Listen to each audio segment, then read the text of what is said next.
Hello students, तो कैसे हो आप सभी।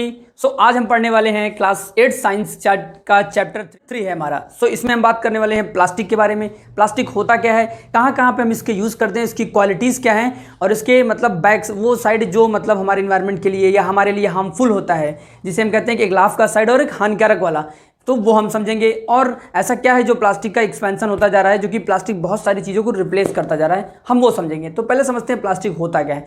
प्लास्टिक को अगर समझना है तो आम भाषा में हम डेली लाइफ में सुबह से लेकर शाम तक बहुत सारी जगह पे इंटरेक्ट होते हैं जहाँ पे प्लास्टिक की चीज़ें यूज की गई रहती हैं। तो अब आप अपने किचन में देखिए, वहाँ पे मिलेगा, हमें अपने स्कूल्स में देखें वहाँ पे मिलेगी, लाइब्रेरी में देखें वहाँ प्लास्टिक मिलेगा, अपने स्टडी रूम में देखिए वहाँ पे प्लास्टिक मिलेगा, पानी की बोतल, मतलब खाने से लेकर के सोने तक की जितनी भी चीज़ें होती हैं, मैक्सिमम चीज़ें प्लास्टिक धीमे धीमे अपनी जगह लेता जा रहा है। तो ये क्या है प्लास्टिक। अब ये बनता क्या है, प्लास्टिक बनता है हमारा क्या होता है, एक पॉलीमर सब्सटेंस होता है, केमिकल सब्सटेंस, उसका चेन होता है, ठीक है। तो वो उसका प्लास्टिक, उसी से प्लास्टिक बनाया जाता है। अब प्लास्टिक में भी टाइप होते हैं, एक थर्मोप्लास्टिक होता है, एक थर्मोसेटिंग प्लास्टिक होता है। तो मीन्स थर्मोप्लास्टिक कौन सा होता है, थर्मोप्लास्टिक वो प्लास्टिक होता है जिसको क्या कर सकते हैं हम, मतलब ऐसा समझिए कि जैसे पॉलीथीन होता है, पॉलीथीन को आप हीट के सामने ले जाओगे वो पिघल जाएगा, ठीक है। तो ये ऐसा प्लास्टिक जो मतलब मोल्ड, जो हीट करने के बाद वो पिघल जाए तो उसे क्या बोलेंगे, थर्मोप्लास्टिक बोलेंगे।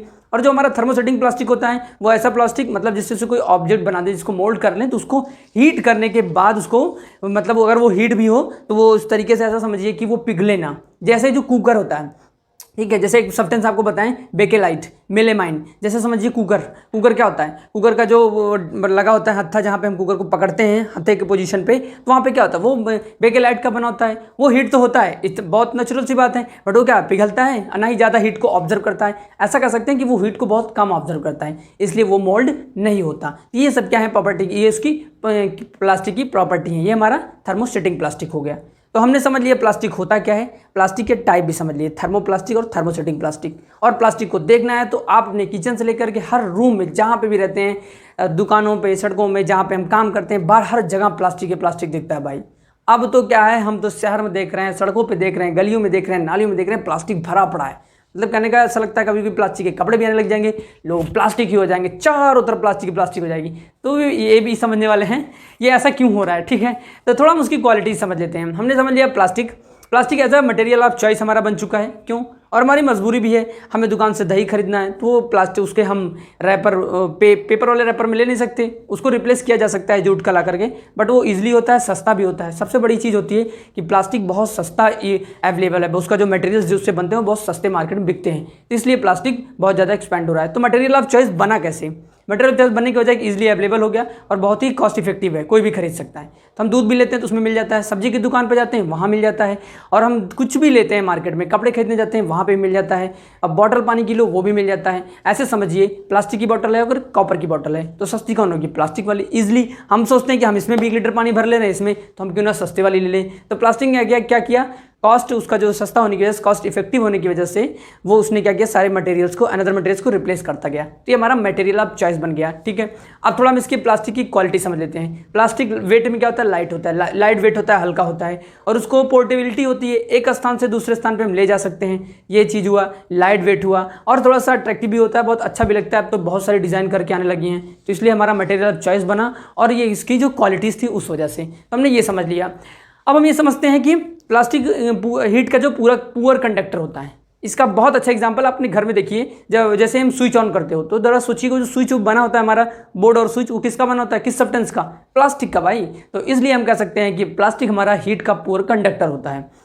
तो हमने क्या समझा, हमने अभी तक क्या पढ़ा, प्लास्टिक पढ़ा, होता क्या है। और सबसे अच्छा एग्जांपल अगर प्लास्टिक का देखना है तो पॉलीथीन होता है, पॉली प्लस एथीन से बना होता है, ठीक। प्लास्टिक के हमने टाइप देख लिए, प्लास्टिक मटेरियल ऑफ चॉइस हमारा कैसे बना हमने ये देखा। मतलब अभी तक हम जो सब पढ़ रहे हैं हम सब प्लास्टिक के फेवर में पढ़ रहे थे। हमने ये देखा कि प्लास्टिक और सी कौन सी क्वालिटी है, पुअर कंडक्टर होता है, लाइट वेट होता है, ड्यूरेबल होता है। बट अब हम ये देखने वाले हैं कि प्लास्टिक का डिसएडवांटेज, मतलब उससे हानिकारक क्या है। मीन्स कहने का है कि प्लास्टिक एंड इन्वायरमेंट, ये घर में प्लास्टिक है बहुत अच्छा है, बट अब प्लास्टिक क्या हो रहा है, प्लास्टिक में इन्वायरमेंट को बहुत ज़्यादा डिस्ट्रॉय कर रहा है। अब कहेंगे आप डिस्ट्रॉय कैसे कर रहा है, आप देखेंगे तो नदी में जाइए, आसपास कहीं तालाब होगा वहाँ प्लास्टिक मिलेगा, पूरे पानी में प्लास्टिक बहुत ज़्यादा मात्रा में दिखेगी। हम ओशन में पढ़ते हैं, ढेर सारे आर्टिकल्स आते रहते हैं, स्टोरीज आती रहती हैं कि ओशन में हमारे प्लास्टिक बहुत ज़्यादा मात्रा में धीमे धीमे वहाँ पे मतलब स्थान ले रहा है, और उससे क्या हो रहा है कि जो समुद्र के अंदर जो जानवर होते हैं वो धीमे धीमे उनमें ऑक्सीजन की लेवल कम होती जा रही है, और वहाँ पे उनके प्लास्टिक की वजह से उनकी डेथ होती जा रही है, कहीं वो प्लास्टिक को खा ले रहे हैं, इस वजह से हो रही है।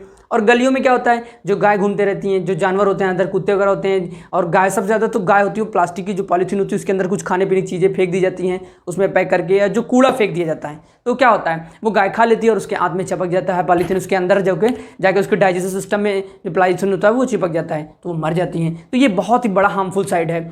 और इसका मेन, इसको जानते हैं क्यों ऐसा हो रहा है, क्योंकि प्लास्टिक जो है वो सड़ता नहीं। मीन्स प्लास्टिक क्या है, नॉन बायोडिग्रेडेबल चीज़ें, दो चीज़ें होती है, जो कूड़ा होता है हमारा दो होता है, एक बायोडिग्रेडेबल होता है, एक नॉन बायोडिग्रेडेबल।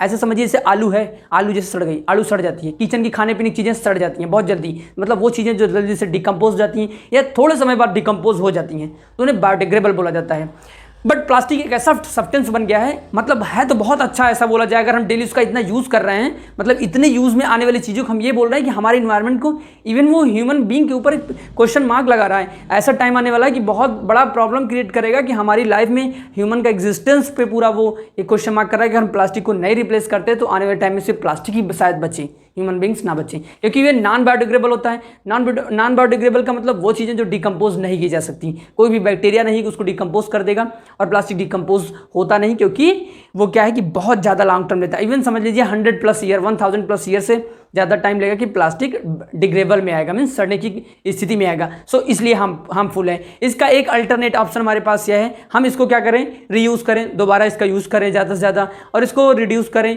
कम करें इसका यूज करना, और इसको रिसाइकल करें। रिसाइकल का मतलब कि अगर हमने जैसे पॉलीथीन ली दूध की, ठीक है, दूध की पॉलीथीन ली, सब्जी लाया, हमने कूड़े में फेंक दिया, तो उसको क्या करें, रिसाइकल करने का ऑप्शन हमारे मार्केट में अवेलेबल हो। बट ये थोड़ा सा बहुत ज़्यादा कॉस्टली है रिसाइकल करना, और अभी हमारे देश में, हमारे इंडिया में जो रिसाइकल का प्लांट है प्लास्टिक का, वो बहुत ही कम मात्रा में है। अगर ये रिसाइकल का प्लांट ज़्यादा से ज़्यादा मार्केट में आ जाएगा और हम रीयूज़ करेंगे, मतलब और रिड्यूस करेंगे, कम से कम यूज़ करेंगे, और यूज़ करने की हमारी जो आदत रहेगी वो बढ़ जाएगी, और रिसाइकिल का कॉस्ट कम हो जाए, तभी प्लास्टिक हमारे लिए अच्छा होगा। अच्छा होने का सेंस ये है कि हमारी हेल्थ के लिए अच्छा होगा और हमारी इन्वायरमेंट के लिए, क्योंकि जब हमारा इन्वायरमेंट बचेगा तभी हम लोग बचेंगे, नदियाँ बचेंगी तभी हम लोग बचेंगे, तभी ह्यूमन बीइंग का एग्जिस्टेंस है।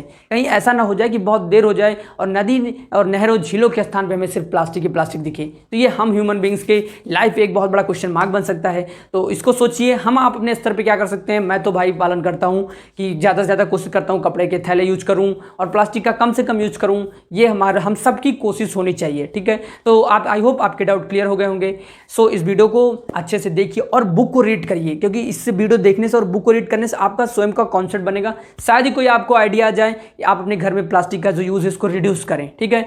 तो आप कोशिश जरूर करिए, क्योंकि इन्वायरमेंट को अच्छा रखना, उसका हेल्दी इन्वायरमेंट हेल्दी रहेगा तो हम हेल्दी रहेंगे। तो इन्वायरमेंट को हेल्दी रखना किसी एक इंडिविजुअल पर्सन का काम नहीं है, ना किसी एक गवर्नमेंट का काम है। सो आप भी कॉपरेट करिए, हम सब मिलकर कॉपरेट करेंगे, अपने इन्वायरमेंट को बचाएंगे और प्लास्टिक का रीयूज़ करेंगे, और उसे एक समय बाद ऐसा आएगा कि हम रिप्लेस कर सकते हैं। अचानक ऐसा कभी नहीं हो सकता कि हम एक दिन बैन लगा दें, कंपनी बंद कर दें, सब कुछ बंद करके हम रिप्लेस कर दें, तो ये ऑप्शन कभी नहीं हो सकता, क्योंकि इसका बहुत ज़्यादा हमारे डेली लाइफ पे प्रभाव पड़ेगा।